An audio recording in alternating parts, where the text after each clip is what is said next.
tignan ninyo kung walang tao doon, ano ang gawin ninyo? Wala, anong gusto mo? O kaya kung maubusan kayo ng ideas, bakit mo iba? Ilang beses ba tayo mag-fix ng constitution? Flawed one? Okay, we make change. What else? What needs to be done? Something else? Good. But not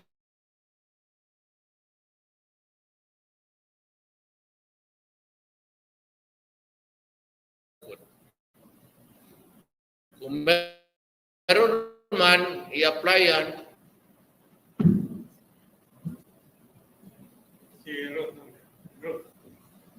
Mayor, resource implement po sa allegation from a Senate resource person at the Senate inquiry alleging that you and Vice President Sara Duterte received a box of guns from Astrapapulo. Kami magtanggap ng bill kay Pastor Kibuloy. Ako pa ba ang deliver sa kanya ng kanyon bukas o machine gun? It's a very stupid proposition.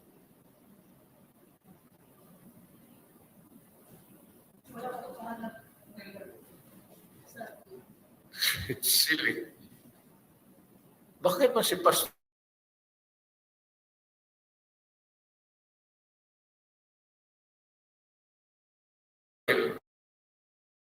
bigyan ko siya.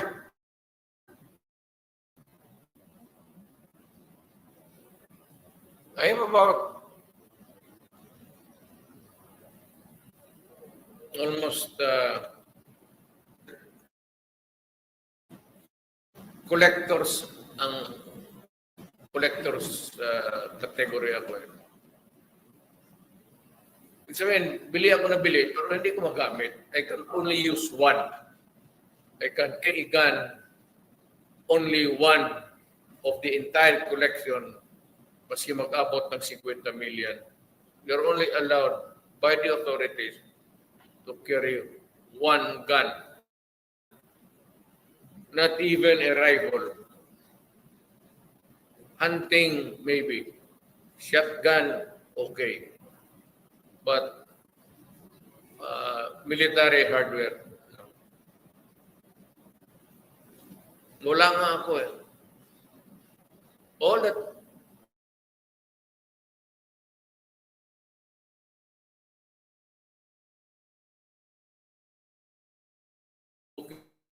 okay. Hindi mo na malaman ang gustong gor-gor sa iyo.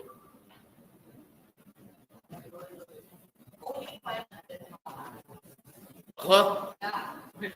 Wala eh. Collection. It constitutes private army already. You have one. Even if it's collection. Yes.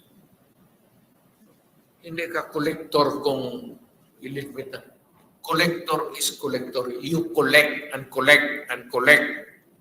Hindi ito BIR. Collection ng firearms ito. Okay, Mayor's headlines statement di Pastor Robert Gibulo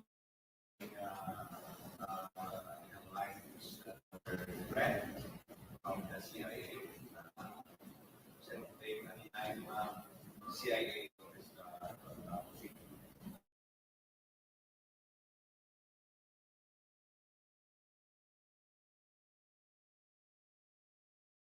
Yeah. But what I can say is that maybe somehow it's dated.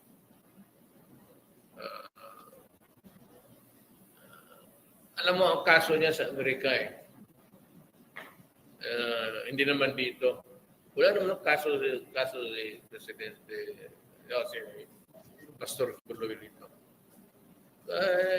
He's free to move around, and the process there extradition.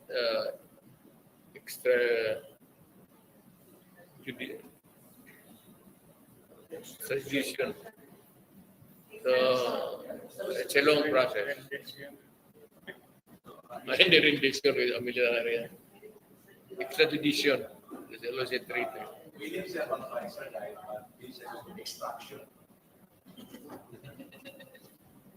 Malit na kaso yan.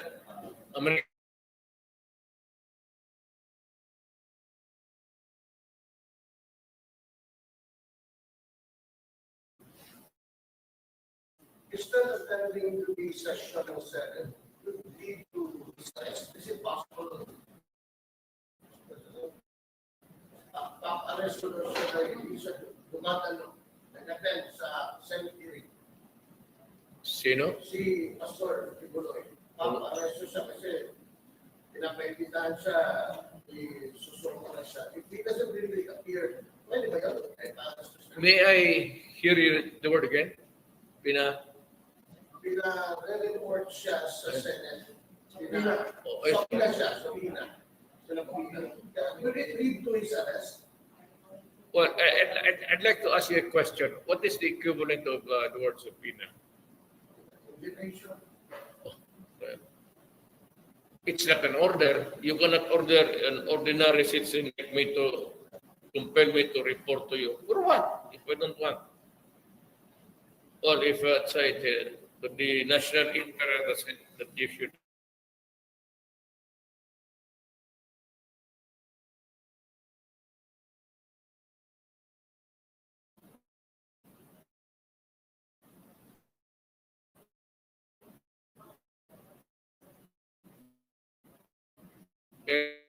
Pastor yan, kung gusto niya, hindi. So, It could, because a unreasonable refusal. So maybe the first is more like a subpoena form. Same effect.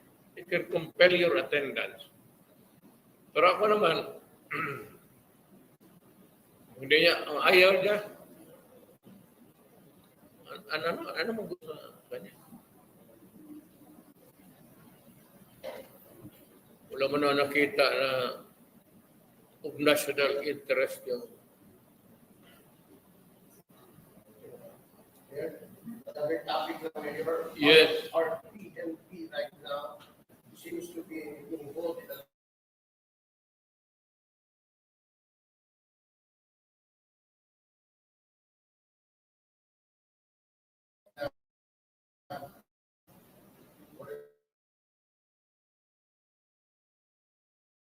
reporting nangyayari dito. I've seen siya po na makarami ng bodyguard na takot ng pamato.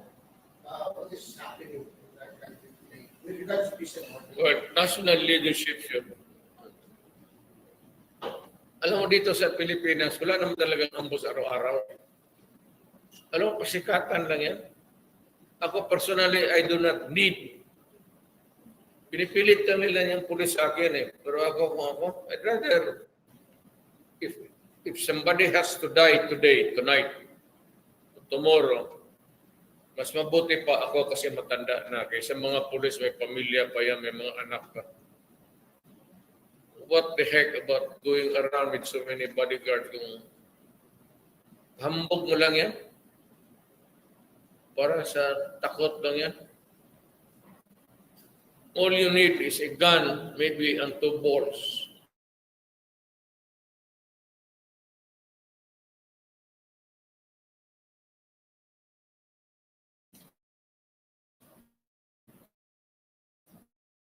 Either isa.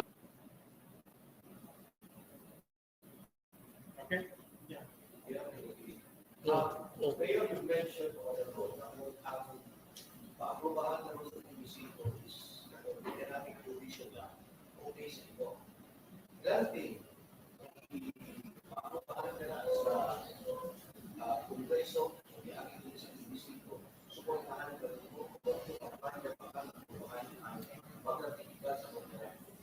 come to think of it, you know what? Even if they will touch on everything there in the charter, in the constitution, I will not mind. But make it progressive. Huwag lang mag-benefit tayo kami. Hindi na ako. Yung nakaupo yun. Huwag mong habain yung bituka mo.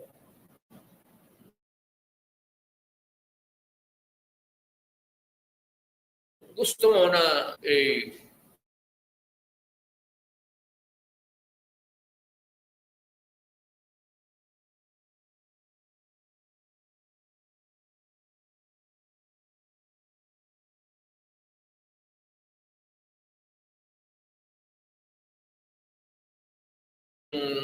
hindi naman santo. Pero kung tao na matino na nakaupo dyan sa Malacanang, it can stay forever. Ang problema lang ganito,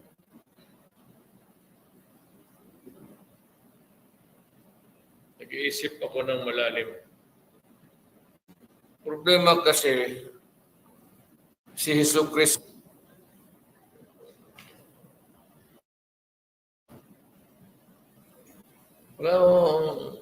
gusto mo talaga matino dyan, Hesus Kristo yan. Kung tao yan, pandor dito, pandor dito. The temptation,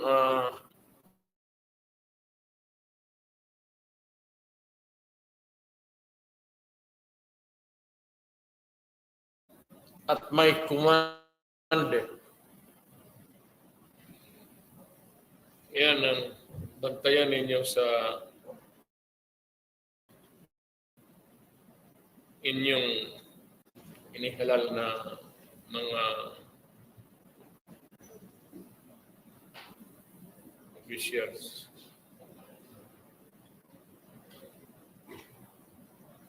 Mike?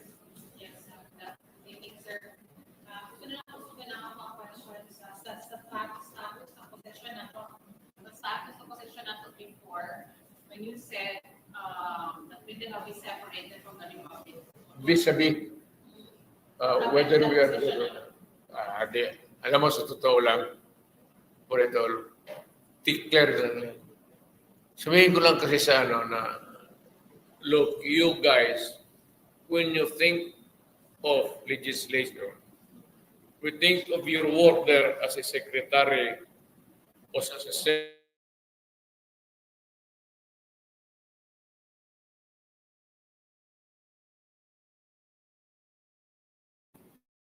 huwag ninyong pabor-paboran yan kasi hindi lang kayo ang Pilipino. A reminder, a gentle reminder na, shape up because hindi pa naman tayo pagkatribo lahat. Yan nga ang problema eh. Punta ka doon sa Ilocos, kailangan kung taga-Bisaya ka, magpunta ka doon sa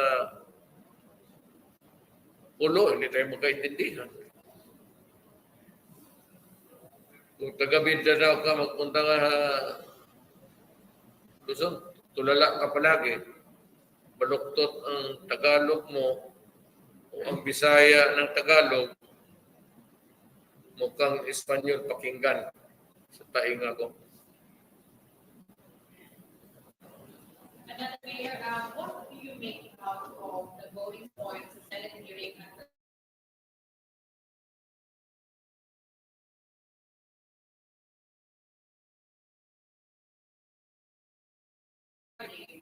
and the Vice President's side? Wala, What do you make of it? anong sinabi niya? Driving, getting statements from elections that you're somehow involved in the gun exchanges, transactions involving firearms, Involving transactions involving firearms. So about to be able to also witness that that particular witness saw you and the Vice President bringing that back to the firearms from the passport. Ako ang supplier ng Prrd dito. Hindi ako naghihingi. Matagal na akong supplier ng Prrd, bata pa ako. Has the pastor reached out to you when the Senate hearing started, especially when witnesses started to come out, alleging all these things? As a pastor involving you and the vice president, nag-reach out to the same pastor.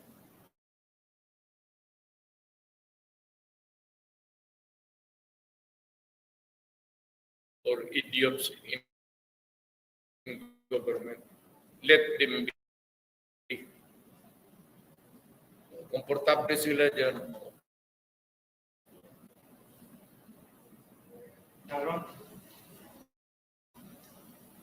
Uy! Si mama pala ito. Senator Ontiveros has warned that Pastor Biboloy will be cited in contempt and will be arrested if he does not show up in the Senate hearing on March 5. You are his friend.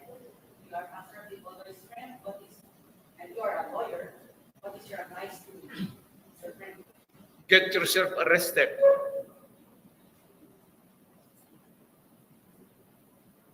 So he will not show up. This is a free country. If you do not want to go there, get arrested. You will ask him to go.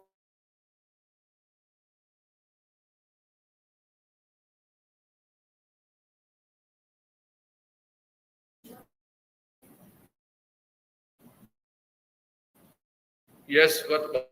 You said of government. Although that you campaign for to run for president. Yeah, it does not, let me correct you right. It does not mean that it is federal, it's not presidential time. No, let me finish my question first. You said you are in favor, wag na natin palitan, napunta ng loko, napunta ng nakubo. But in 2015, when you campaigned for the presidency, you pushed for a shift, to change the constitution, to shift to a federal system, right? You're right. Okay, but you had the first half of your term, you had a super majority. Well, even up to the end. Look, it's just, But why did you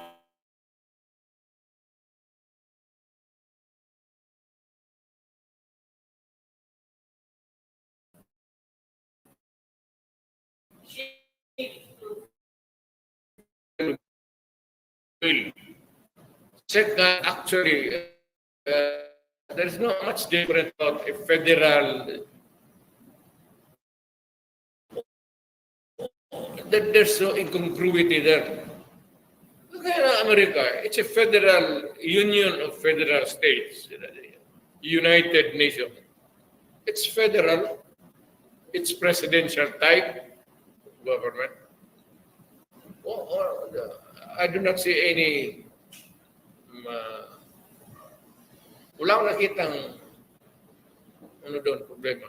Pero do you not regret that you were not able to do as you promised in 2014? you cannot have your cake. May ang Diyos may ibigay sa iyo, may hindi. So, hindi lahat ng kaligayahan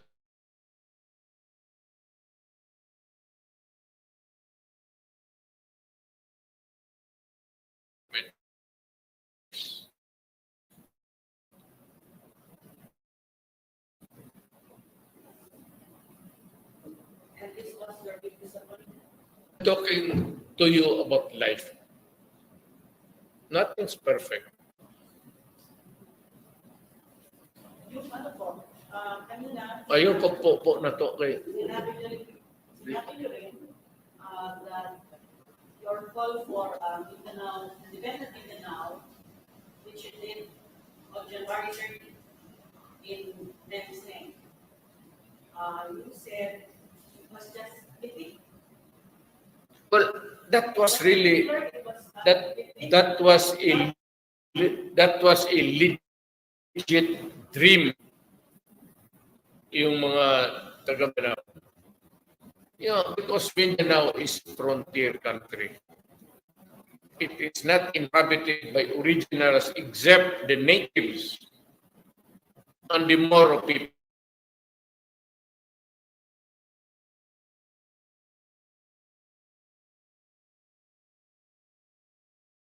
Father and mother migrating toward an island called Mindanao for a better future for the children.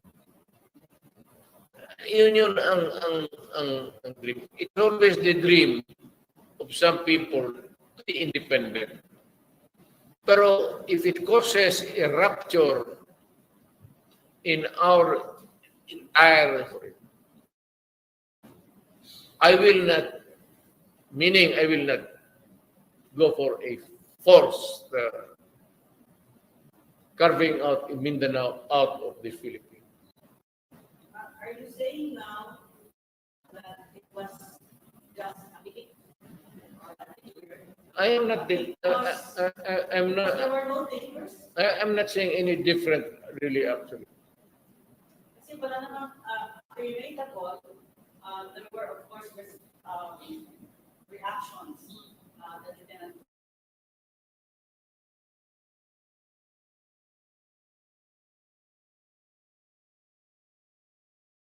well, if you studied history, Mindanao has always been a poor relative vis-a-vis with the entire country. Ang Mindanao noon, the least for so many years, consistently the lowest in getting public funds for our staff. Kaya tayo pinaka-late nag-bloom. And that was the complaint. Kaya it fueled the revolution. It encouraged people, and some Christians joined the Moro people in clamoring for an independent Mindanao. Klaro yun especially the earliest settlers dito. Na dumating na ang panahon na lang, maganda na ang Magunoy noon, ng Rocky Road.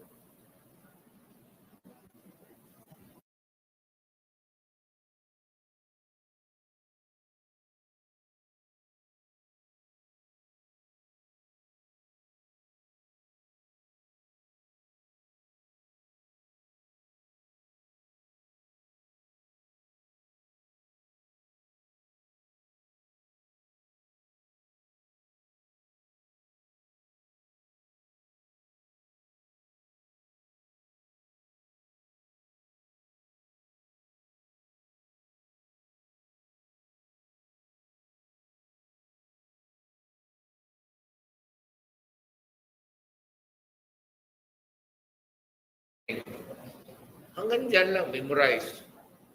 Pero to be an enterprising thing about governance, malayo. I cannot claim. Pinaka-last na lang po. Kasi hindi nyo sinagot. Kadili, may di ka po mo undang tindaw na mo. I think somebody asked that you were not able to answer it earlier. The question was, are you going to prayer rally after?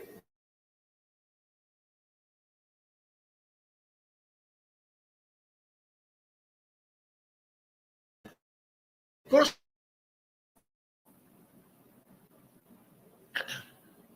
Just a great fact just to go home to say the alam mo, Cebuano always yearns to see his old face. Any slightest excuse to be there. Pero sabihin mo just to be at the moment because it is demanded. So there's no schedule for now. No schedule. If you are asking the question in terms of what would be in the future of this country? And what would be your views or opinion if this would occur or happen or not? I'm retired. I would like to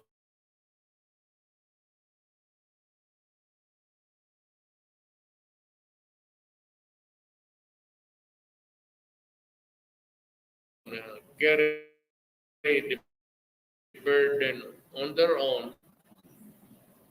But, Color, maya ko lang sabihin sa iyo, 40 anyos na gud ako.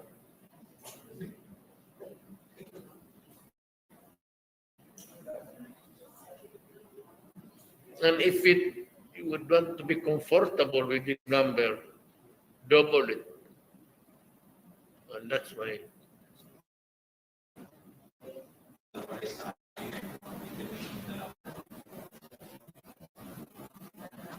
Ako talaga, sa totoo, I cannot I would repeat it now and forever. I do not want my country dismembered.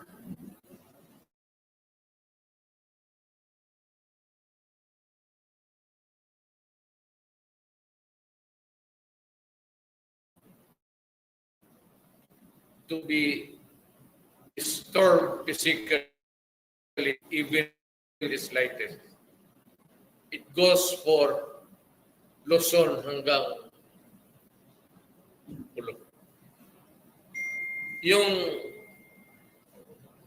nagising ako sa mundong ito, Republic of the Philippines.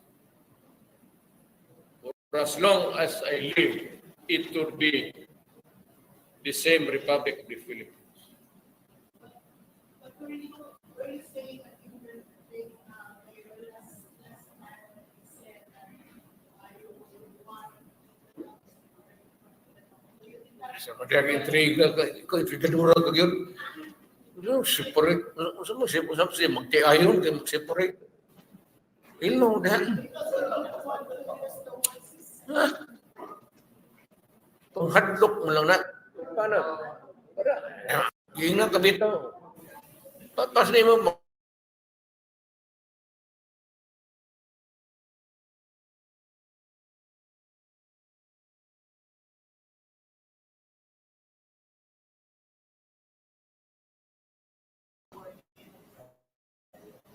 Lalabin ako.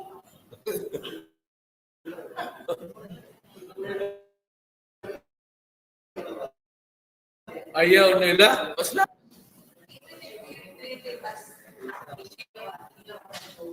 But people said it's time for me to now. People should study it all. It's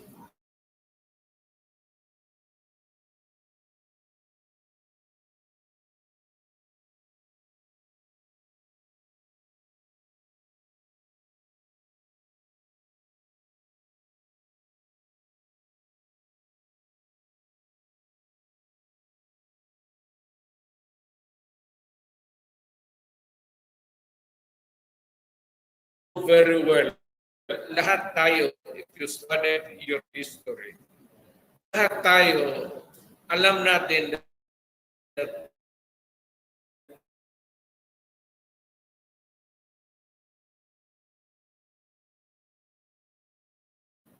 kabawi tayo.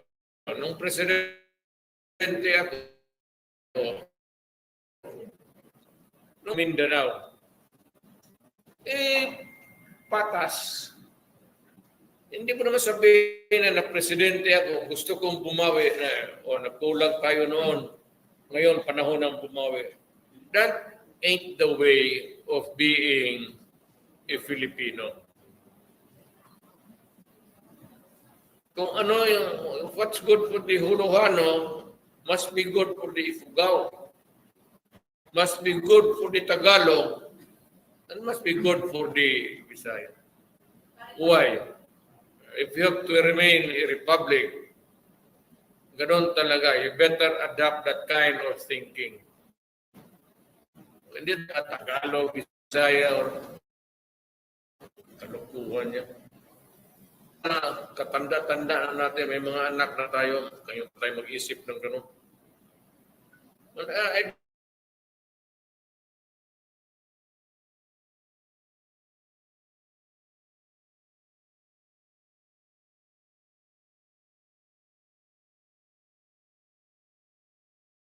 Or this was a republic. Gano'n na. Huwag mong kunin baski Samal Island. Magkagulo tayo. Even if you take 1 hectare away from Samal Island, yung bayan ko, yan. Huwag mong galawin. Huwag hindi magagera tayo. Ayun. Listen to you, you said you want people to be educated. For a day will come that Mindanao will be a separate country from the Philippine Republic. We got it wrong. Sabi ko sa iyo, pang-atik lang yun. Ano ko na? Kung hindi mo ganunin kasi yung mga taga-Maynila.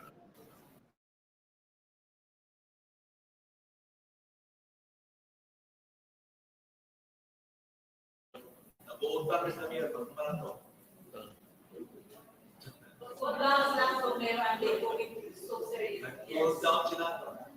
Because of that.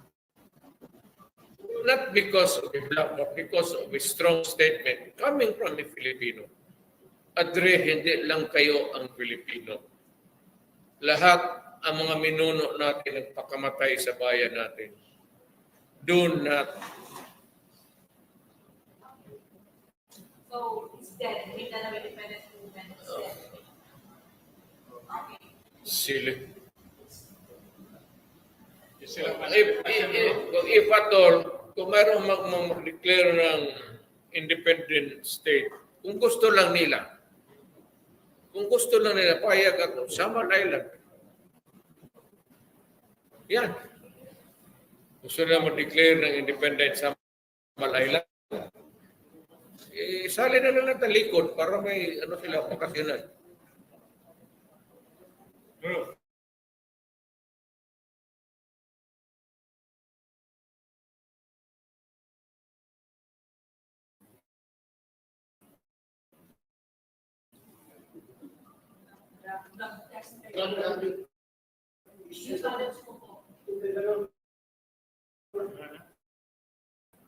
Pinagano. Mama.